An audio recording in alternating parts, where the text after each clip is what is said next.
Hey guys, and welcome to a new video. So today we are going to be continuing the Scouts Pouch series, and we are going to be talking about the Shortstop. You guys seem to really like the Force of Nature videos, so massive thank you to all of the support on that. Anyway, let's not waste any more time and let's get straight into it. The Shortstop is described on the TF2 wiki as a 4-barreled Derringer style pistol, or Derringer, I don't know how to say that, and it's fitted with pearl grips and loaded with shotgun shells. You can receive the Shortstop from drops, crafting, or even buying it from the Manco store. The last one, however, is a massive scam. Please don't ever buy weapons. The Shortstop comes in a couple of different qualities, such as Strange, Collectors, and also Decorated, which is any war paints from Jungle Inferno onwards. And I also made a mistake in the Force of Nature video. You can't actually get it in the Decorated quality, so I'm sorry about that. You can't actually use your war paints on the Force of Nature. I just assumed you could. You can unbox the Strange Shortstop from crate number 43, and there is a chemistry kit you can get to create the Collector Shortstop. Alternatively, instead of unboxing crates and wasting money on kits, you could also use stntrading.eu to instantly trade with their bots to get one of the qualities of Shortstop you want. STN are the sponsor for this video, obviously, so I'll be leaving links to the Shortstop on that site if you want to click it and choose which one you want to get. Obviously, their prices are really good, and the bots are really fast as well, and I use the site a lot. Something cool I didn't actually know about the Shortstop before doing the research for this video is that it was actually a community created item, which is pretty sick. Alright, now that I've covered how to actually get the Shortstop, let's move on to the stats of the weapon. The Shortstop is quite different to other primary weapons we have covered in the series so far, as it is a rapid firing weapon and also reloads its whole clip very quickly. It fires around 40% faster than the regular scattergun. However, the downside to that is that you only have 4 shots instead of the usual 6. Each shot fires 60% less pellets than the default scattergun, but each pellet is double damage, which still leaves you at a 20% downgrade on base damage per shot, which isn't great when you look at it like that. The Shortstop acts very differently to all of the other scatterguns in the fact that it is actually more effective at range, as it acts similarly to the pistol. The bullet spread of the Shortstop is almost half the size of a scattergun, and the Shortstop does not share the damage ramp up ability of the scattergun, which means it won't be as good as the other primary weapons we have covered so far in very tight situations and close combat. At long range, you could be expecting to do 6 to 12 damage, which is basically just tickling your enemy. At mid range, you can deal anywhere between 24 and 48. And finally, at point blank range, you can deal anywhere between 69 and 72. Which kind of looks bad compared to the other scatterguns we've covered in the series so far. However, the faster fire rate and quick reload means you can still unload a ton of damage super quickly into an unsuspecting enemy. Another downside to using the Shortstop is that when you are holding it as your active weapon, you will get knocked around a bunch more than you would normally. This isn't just Pyro's air blasts either, but any kind of weapons that deal knockback in any kind of form. Crits are also dealt just like pistols using the Shortstop, where you have a range of time rather than a singular shot, so you have 2 seconds to unload as many bullets as possible when you get random crits with this gun, which I think is kind of cool. Alright, so now that we have the stats out of the way, let's talk about the best ways to actually use the weapon.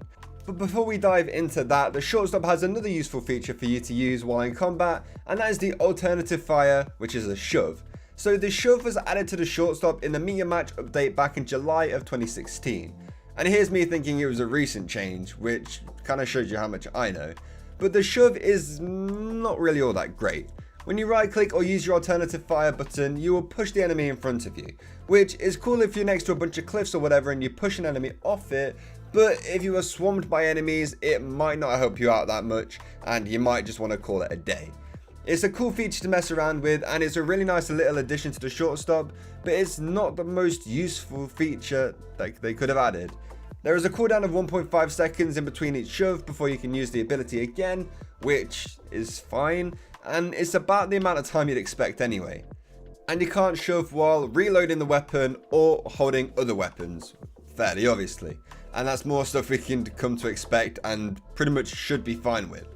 I mean, I guess the shove mechanic can be useful in 1v1s, helping you push them away if they're using a shotgun or something, so to do a little bit less damage and giving you a chance to get a better position, but I haven't found many practical uses for the shove just yet, other than pushing an enemy off a cliff, which is absolutely hilarious.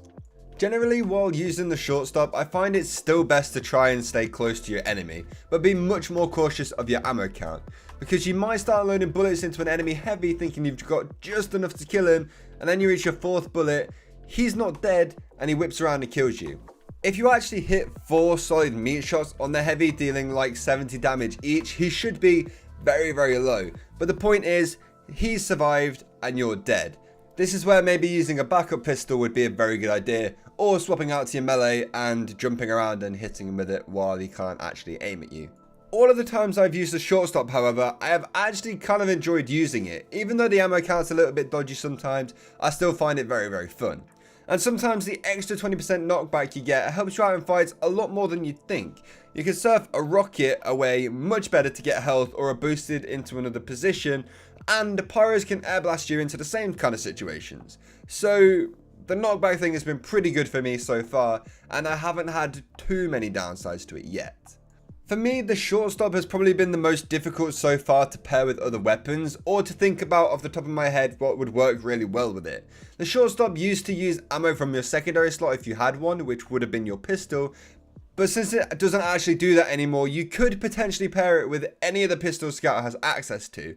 However, they would kind of serve the same purpose as the shortstop itself, which doesn't really make much sense. Unless you were using the winger purely for the mobility and to chip away some damage if the shortstop isn't fully loaded from range. I don't know. Pistols, they're good, but they don't make as big an impact as I'd like. I do feel, however, that the Mad Milk would not be a bad idea to pair with the shortstop. Since you could deal a lot of damage very, very quickly, you would also be able to keep your health fairly high while in some firefights which would otherwise be completely unwinnable. I also think that using the Bonk or the Criticola are actually really solid picks with any scattergun we've seen in the series so far, and also the shortstop. Both of these weapons have their really own helpful uses, especially for getting out of trouble or dealing a lot of damage very quickly, so I definitely recommend trying out combinations with these weapons included, and let me know what you thought about them. I'm going to keep saying the same thing about melee weapons for the Scout. There's not many that make a massive difference. However, as always, the Atomizer is a very solid choice.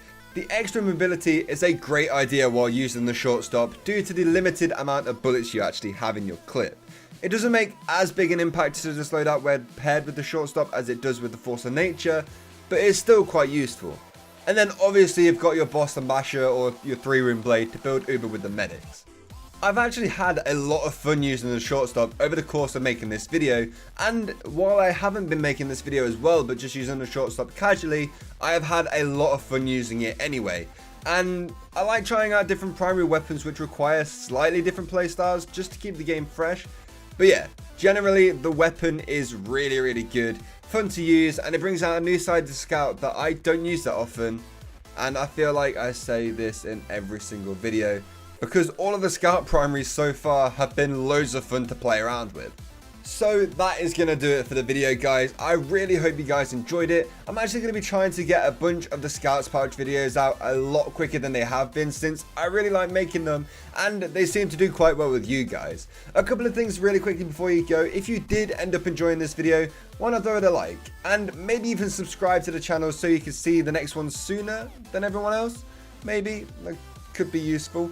And also make sure you check out the Blackpicture Code Charity Bash link in the description to donate to the charity stream happening on the 28th of July. And while you're there, check out the link to STN Trading, who are my video sponsors for today, if you want to get yourself a shortstop of your own if you don't have one already. Even clicking that link helps me out a bunch. So anyway, that's all of the plugging I have to do for this video, so I'll see you in the next one. Thanks again, and goodbye.